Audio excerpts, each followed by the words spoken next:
Mujeres que están cambiando el mundo a través de las ciencias, la tecnología, la ingeniería y las matemáticas. Mujeres que desafían, inspiran e impulsan. Historias que vale la pena conocer y sueños que debemos buscar cumplir. Bienvenidos al podcast de Mujeres que todo lo pueden de Fundación Luxich. ¿Qué pasa cuando una mujer se mete en el mundo de los videojuegos, pero no solo para jugar, sino para investigarlos, desarmarlos, volver a armar las reglas desde cero? Muy bienvenidos y bienvenidas al podcast Mujeres que todo lo pueden, iniciativa impulsada por Fundación Luxich que busca generar espacios de conversación relevantes, entretenidos, interesantes respecto al rol de las mujeres en las áreas de las ciencias, la tecnología, la ingeniería y las matemáticas. En el episodio de hoy tocaremos un tema muy interesante, para mí incluso un poco ajeno, voy a ser sincera desde el principio, ligado al campo de la tecnología, en particular a la industria de los videojuegos. Rocío Mieres, que está aquí conmigo, es socióloga, docente universitaria e investigadora especializada en el impacto cultural y educativo de los videojuegos. Con más de 7 años de experiencia, ha explorado temas como la gamificación o gamificación. Como... Cualquiera de las dos funciona, está en un espacio de bastardizaje. Bienvenida, Rocío. Partamos hablando de eso. ¿Qué es la gamificación? Bueno, de partida, muchas gracias por invitarme hoy día. Gracias a ti por acompañarnos, es un honor. Sí. Cuando hablamos de juego, en general vamos a establecer que hay como 4 categorías de juego. Uno, el juego que uno lo disfruta es un espacio de ocio no como tiempo perdido, sino que Sí, el tiempo que le dedicamos... como de negación al ocio, digamos. Sí, es que a mí me gusta el juego como un espacio que es un fin en sí mismo. Entonces es el tiempo que nosotros utilizamos para hacer cosas que no son obligación. Eso nos permite reflexiones críticas, pensar, etc. Después tenemos el aprendizaje basado en juegos, que es todo lo que nosotros aprendemos jugando. ¿Ya? Tenemos el Serious Game, que yo les digo el espollo de los juegos. ¿Algunos de ustedes tienen niños chicos? Yo. Ya. Cuando te 5 dice, años ¿qué es tiene. eso? Y tú le dices, es pollo. ¿Es pollo? Es pollo. Cómetelo, es pollo. ¿Ya? Porque el pollo nunca nadie sospecha de eso en vez de... A mí me decían comí calle. ¿Ya? Entonces, un juego pensado para que tú aprendas, pero lo vamos a disfrazar de una actividad netamente lúdica. ¿Ya? Entonces teníamos el habla y palabra, los juegos de matemáticas, de ciencia. Ya, perfecto. Y la gamificación es utilizar toda la estructura de los juegos sin juego. Entonces, por ejemplo, lo que hacen las tarjetas de crédito son estructuras de gamificación. Haz esto y ganas puntos. Sube de nivel. ¿Quieres una chapita? Te damos una decoración. Compártelo con tu amigo. Todas esas son estrategias de mecánicas de juego utilizado en un espacio que no es de juego. Que no es lúdico, claro. Y eso tiene que ver porque se manejan los niveles de Me siento motivación y absolutamente comportamiento. controlada por la sociedad. A veces pasa un poco. Una buena estrategia de gamificación, uno no se da cuenta que te están gamificando y a veces uno entra sabiendo que te van a gamificar. Funciona muy bien, por ejemplo, para cambiar comportamientos a nivel de organizaciones.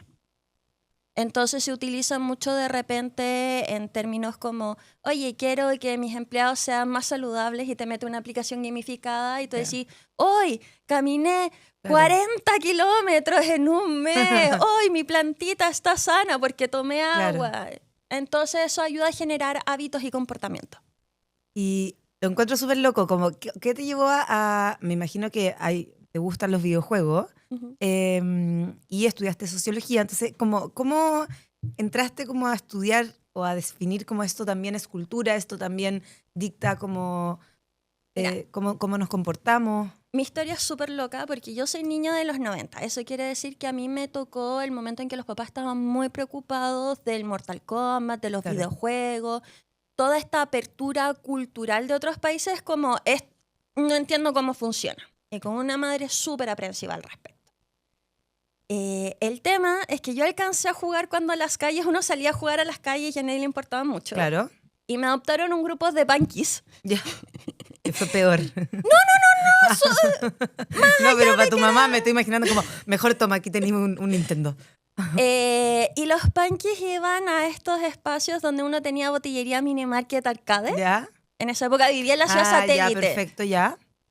Y yo que estaba fascinada con todas estas cosas, ellos me han vuelto a una java de bebidas para que yo alcanzara los controles. Y yo juraba que estaba jugando, yo ahora adulto sé que no estaba jugando, pero yo lo estaba pasando súper bien. Ya. Y después de esto pasó a que con mi papá teníamos un PlayStation escondido en la casa. Entonces cuando mi mamá salía era como, sí, compremos una pizza y juguemos. Entonces se generó un espacio que era un punto intermedio entre mi papá y yo, porque me gustaban las ñoñerías y él algo cachaba, pero no tanto, diferencia generacional, con todo este boom tecnológico, pero a él le gusta el fútbol. Entonces nos juntamos a jugar FIFA. Ya, FIFA, claro. Y ahí yo me olvidé un poco y pasó... Hasta yo jugué FIFA y no tengo ningún tipo de acercamiento con Sí. los videojuegos, la verdad. Pero ahora que me lo decís me acuerdo, como que jugaba con mi hermano. Sí. Es como suficiente. Y después pasó que yo entré al colegio, había olvidado un poco todo este lado. Es como sí, uno que juega, que los amigos que tienen la consola, pero no mucho más. Y sale el Ragnarok Online en la tercera, el CD para jugar gratis. ¿Ya? Que es un MMORPG, que es un juego masivo multijugador de juegos de Ya, roles. pero ¿de qué se...? juegos de roles así como... Entonces, ¿como en hola, Mortal yo- Kombat? No, yo tengo un muñequito y puedo decidir si hace magia, si pelea con una espada y ya. sube de niveles y necesito a 3 amigos Ya. para una instancia. Ya, a ver, Y un junto poquito como los plantitas. Sims, pero más... Más cercano a los Ya, Sims. ya. Y mis amigas fue furor, a mí se me murió el computador. Y en ese momento, que es como tercero o cuarto medio, pasaron todas las cosas que en general discutimos hasta hoy en día sobre lo que puede pasar con un videojuego. Y la familia de mi pareja de ese momento estaba muy involucrada con la industria que estaba iniciando en este momento. Entonces me toca cuando se funda VG Chile, ¿Ya? que es la organización, el gremio de desarrolladores de videojuegos en Chile. Y empiezo a ver todas estas cosas y como, está interesante, las historias, me matriculo a sociología, que es lo que quería hacer yo. Ya, pero ahí me cuesta entender el link, ¿cachai? Como que veo mucha afición por el, Sí. por el juego, por el juego, por la tecnología, una por crear curiosidad. mundos, pero como que Entonces, cómo llego, se mezcla con la sociología. llego, me matriculo, empiezo a tener clases y es todo lo que me están explicando con los grandes clásicos, todo lo que me están aplicando acá en sala, está acá. En los videojuegos. Están los videojuegos. Entonces llego A y ver, tengo no, un un profesor que me está hablando, por ejemplo, de los problemas hegemónicos y las dinámicas de poder que pasan con respecto a condicionalidad de clase y raza. Y yo digo, pero si esto es todo el conflicto de WoW. Esto es el conflicto de WoW. Los humanos, los problemas, qué pasa con los inmigrantes, que son los orcos, el choque de culturas, de entender, por ejemplo, cuáles son los principios, cómo se condicen, dónde queda la humanidad, Ya. las narrativas que vamos haciendo, la conformación de la otredad. Tan guau. Y a mí un amigo, mi mejor amigo de la universidad, y me dice, sí. Y esto fue un camino que no paró. Pero me imagino igual que es como al revés, o sea, en el fondo, como que es la sociología la que se traduce, porque también yo te podría decir eso está en, no sé, Game of Thrones. Sí. ¿Cachai? Es como una narrativa humana, finalmente, Sí. que se aplica en distintos formatos. Entonces yo empiezo a profundizar en lo que es la sociología ¿Ya? y empiezo a ver que es como todas estas herramientas se empiezan a condecir porque, bueno, como decía uno de mis profesores, el jefe de carrera en ese momento, no es que uno elija un tema, uno venía con un tema y se da cuenta cómo trabajarlo. Entonces, eso llevó a que yo empezara a hacer todos los trabajos posibles que pudiera en relación a este tema. Entonces, por ejemplo, vamos a ir trabajando identidad, inteligencia colectiva, conformación de grupos autoorganizados, qué es lo que pasa, por ejemplo, con la memética a nivel semiótico. La cómo- memética es, bueno, de ahí viene la palabra meme, ¿cierto? Sí. Como uno recuerda. El meme como una unidad mínima indivisible de traspaso cultural. Es una analogía al gen, pero cuando estamos hablando con simbolismos ¿Qué eran los socioculturales. memes antes del meme? Eso. No, sí sé, pero en el fondo, los 90, ¿qué era un meme? ¿Como un insight así? Como un... Sí. Ya. Es como tú ves algo, por ejemplo, cuando te dicen sendo. ¿Ya? Sendo tal cosa. Y tú dices, lo reconozco y eso te ayuda a generarlo. Y uno lo aprende. O tú ves cuando te decían free algo, tú entiendes a través, por ejemplo, del chiste rápido y cómo Ya. se va direccionando. Entonces, cuando, ¡ay, pava! Empezamos a hacer un intercambio memético para entender un perfecto. código que permite saber quién está dentro o fuera de un grupo y qué tan profundo está. Ya, perfecto. Y hoy día es, en verdad es que hoy día es demasiado tangible, o sea, concreto, es el meme. pero se viraliza igual que una analogía orgánica. Claro. Entonces uno empieza a ver el traspaso de ideas hegemónicas o no hegemónicas, contraculturales. Hoy día en la mañana estaba escuchando la radio y una de las panelistas decía como, Nena estaba hablando de política y decía como, claro, está bajando los flaps. Y dije, ¿qué ir, tío? Si estuviera alguien extranjero, como que, o sea, es algo que uno entiende. Yo sé a qué se refiere cuando dice bajar los flaps, pero no es nada, básicamente, en el fondo. Es como también eso que social, que en el fondo se... Eso es un intercambio memético que podríamos hablar a través de Bergman y Lundgren, que se cristaliza y que se naturaliza. Entonces uno puede ver, por ejemplo, capas de información que vamos viendo ahí. Entonces, bueno, siguiendo un poco lo que iba, y mis profesores así con cara de, mira, sí, pero no entiendo muy bien qué es lo que estás haciendo. Claro. Y llegué a mi tesis de grado, y mi tesis de grado fue la conformación de inteligencia colectiva para la conformidad de identidad y subcultura gamer en Chile. ¿Ya? Entonces ahí me toca de pasar del niño rata a la nación gamer, los gamers empiezan a tener hijos y siguen jugando. Empiezan a haber cada vez más puestos de trabajo como, quizás más como, no quiero decirlo así, pero como bien valorados en el fondo. Hoy en día se empieza a visualizar de que es una carrera profesional que uno puede ir, que hay distintos ámbitos. Empieza de forma súper álgida que empecemos a hablar de eSport o deportes electrónicos, qué significan, hacia dónde vamos, y se abren un montón de nuevas puertas. Y yo dije, mi tema fue así como, yo voy a hacer esta tesis, va a ser la última vez que voy a poder elegir un tema y acá muero, y que tuve problemas porque me tuve que cambiar de profe de tesis, porque uno me decía, no, yo quiero que trabajes violencia de género o economía en esto. Y yo así, no quiero trabajar esa cuestión, quiero trabajar un proceso de inteligencia colectiva que conlleva identidad. No, me cambié de profesor, sigo trabajando con él, con el doctor Nicolás Gómez. Ay, qué bueno. Y me dice, ¿Mieres? No tengo absolutamente idea de lo que estás haciendo, pero yo me voy a asegurar de que esté metodológicamente correcto y que esto pueda ser publicable y presentable.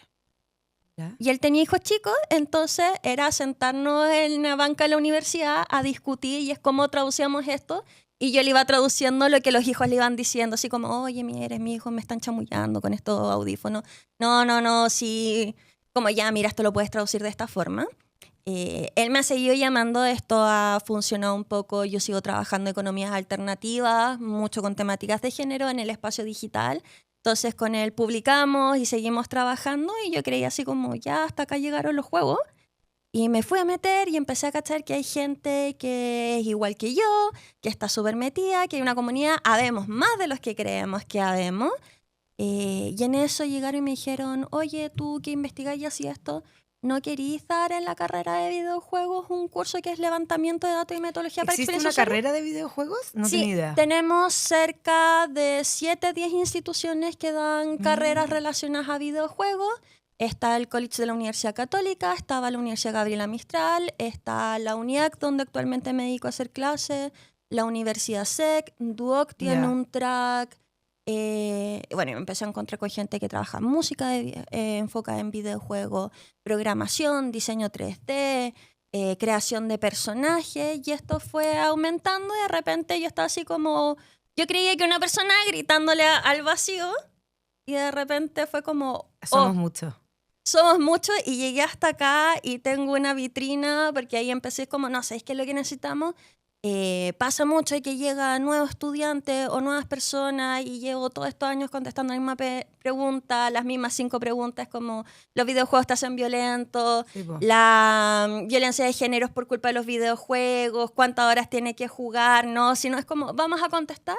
Y me metí a redes sociales a hacer divulgación científica y de repente fue, hay gente que me está escuchando. Heavy.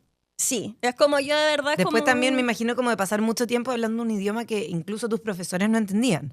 Sí, imagínate decirle a tus papás de repente, mis papás no tienen mucha idea de qué hago, están muy orgullosos, me apañan.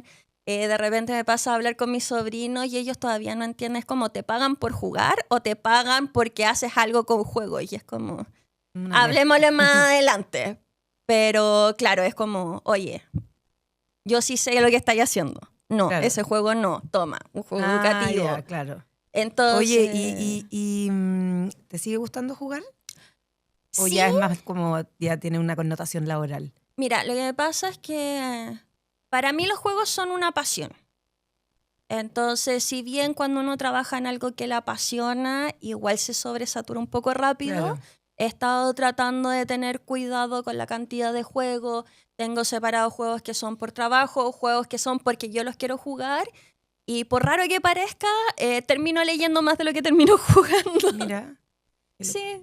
Oye, ¿cómo ves la representación femenina, la participación de mujeres en este mundo que desde la completa ignorancia, Ujú. porque yo sería la primera en preguntarte cómo puedo dejar que mi hijo juegue videojuegos porque es como algo atroz, se supone?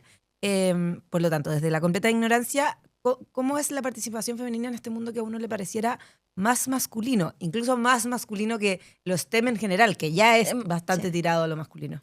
Mira, es súper raro porque cuando nosotros hablamos de ciencia y tecnología y todas las cosas alrededor de ciencia y tecnología, hay un antes y un después de la posguerra, la Segunda Guerra Mundial, que tiene que ver con un giro mediático de cómo presentamos esto, que incluye, por ejemplo, dónde pones publicidad sobre tecnología, que en esa época empezó a ponerse en la revista Playboy, enfocándola en hombres. Ya, Anterior a eso, la tecnología y las matemáticas eran un espacio que no tenía tanta diferencia en hombres y mujeres como llegaban, ya.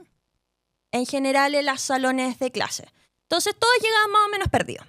Cuando empezamos te a cacho. tener un nivel mediático más alto, lo que pasa es que en las casas se empieza a hacerle inversiones, como la masculinidad se empieza a atar a la lógica, a la analítica, a lo frío, a la tecnología.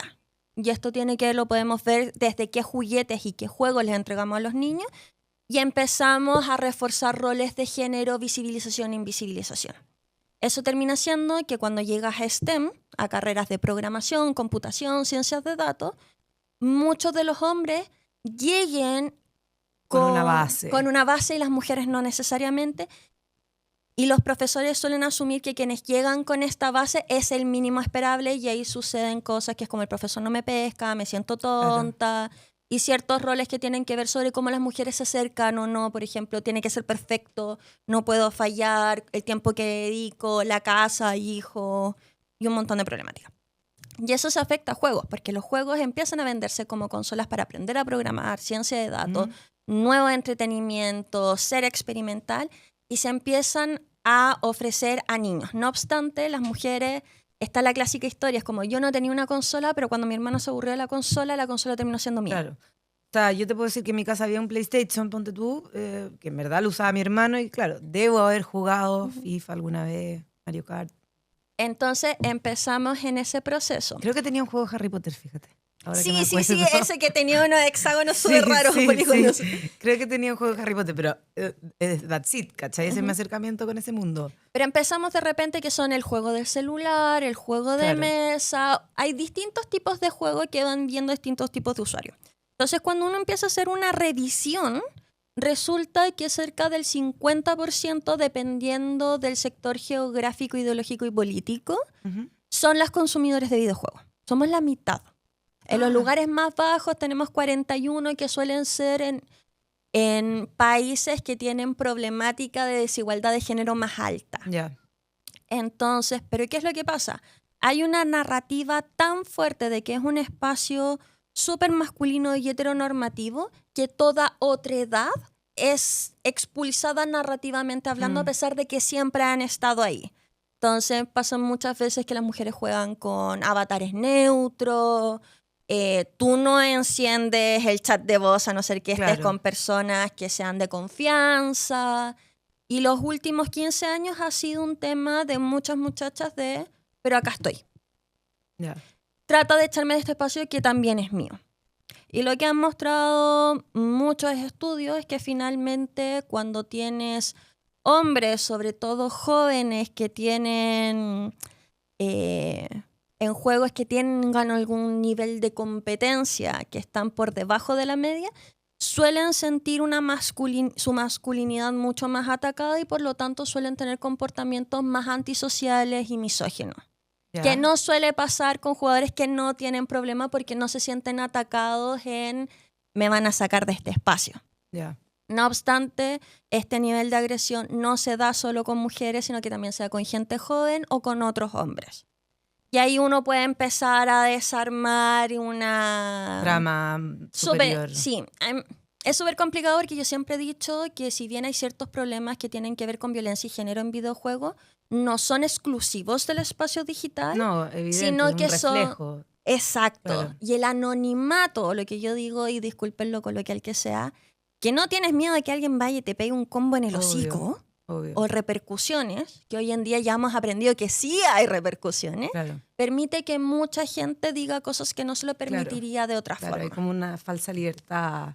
Y ahí podemos entrar en temas de algoritmos éticos, por ejemplo. Yo tengo una investigación que la tengo parada por términos entre... Me metí a hacer un máster, las clases, las asesorías, etcétera, y un tema de salud mental y financiamiento.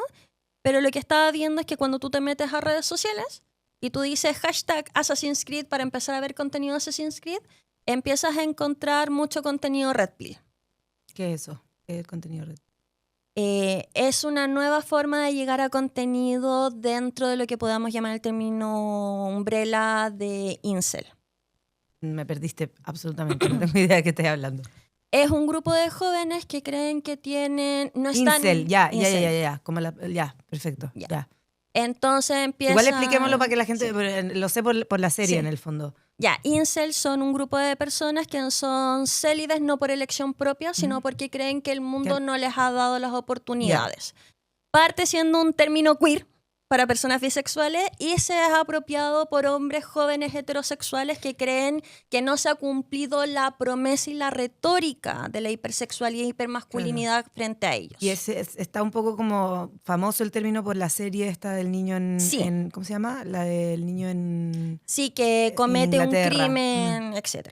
Entonces, ¿qué es lo que pasa? De repente te dicen, no, los juegos son súper violentos, pero tú te encuentras que no es necesariamente el juego, sino que La el mundo que comunidad. está alrededor del juego. Y no necesariamente la comunidad de jugadores, sino que hay ciertos juegos que llaman a ciertas narrativas y no el pensamiento crítico al respecto. Entonces yo te digo, ya, voy a buscar en una red social hashtag Assassin's Creed o FIFA y me aparecen, por ejemplo, ya, FIFA y un reel de cómo le voy a pegar una patada en el hocico a mi pareja si es que me dice no cuando le proponga matrimonio. Ya.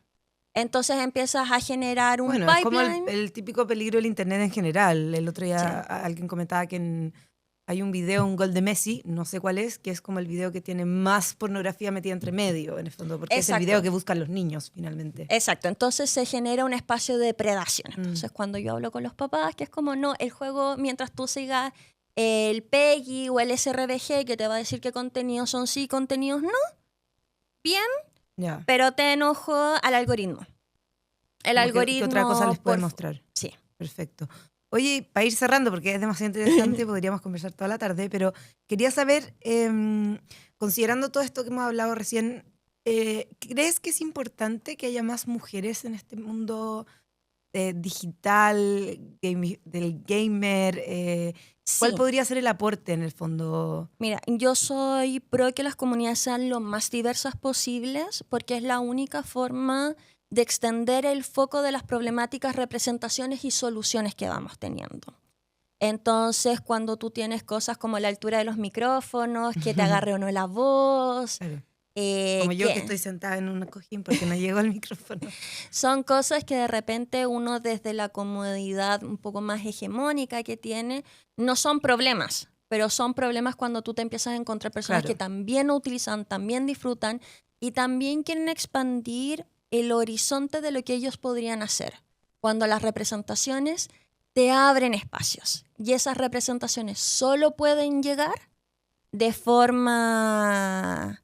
No quiero decir creíble, pero es como, yo confío en lo que tú me estás diciendo, esta no es solo una performatividad de hacer el checklist, cuando llega gente diversa a contar historias diversas. Entonces, mucho del camino no es necesariamente, para mí ahora, yo ya tengo cosas resueltas y lo que no, bueno, sino que es abrir camino para los que vienen. Perfecto. Entonces, los equipos Sabes que tienen algo que que ser se diversos. repite en distintos niveles, distintas áreas, pero en el fondo mujeres que quieren abrir camino a otras mujeres por las oportunidades que hay, el valor que hay en su rubro, Sí. A mí me finalmente. pasa, yo tengo sobrinas chicas, tengo una hermana chica, y a mí me gustaría que ellas no se tuvieran que enfrentar a las barreras visibles e invisibles y a la violencia que me he tenido que enfrentar yo al estar en cierto espacio. Entonces, de repente, puede sonar un poco autorreferente y creído, pero es como el que yo me pare acá y diga, este es mi espacio, Respétame. respétame, significa que probablemente mi hermano y mis sobrinas van a tener menos que tener que hacer esa parada de este es mi lugar legítimo y no te voy a dejar ponerlo en cuestionamiento. Es eso. Qué bueno, muchas gracias Rocío por acompañarnos. Fue una conversación muy entretenida. Yo siento que aprendí un montón además, porque habían muchas cosas palabras, conceptos que no conocía. Y en el fondo da mucho para reflexionar sobre los estereotipos, todos, no solo los Sí, de género, todos los estereotipos y los aportes que podemos dar a través de la diversificación, en el fondo, sí. de tener distintos representantes. Muchas gracias a los que nos escucharon, a los que llegaron hasta acá y los invitamos a compartir y difundir este contenido y por supuesto sumarse a la comunidad de Mujeres que Todo Lo Pueden en nuestro sitio web mujeresquetodolopueden.cl. Nos seguimos escuchando.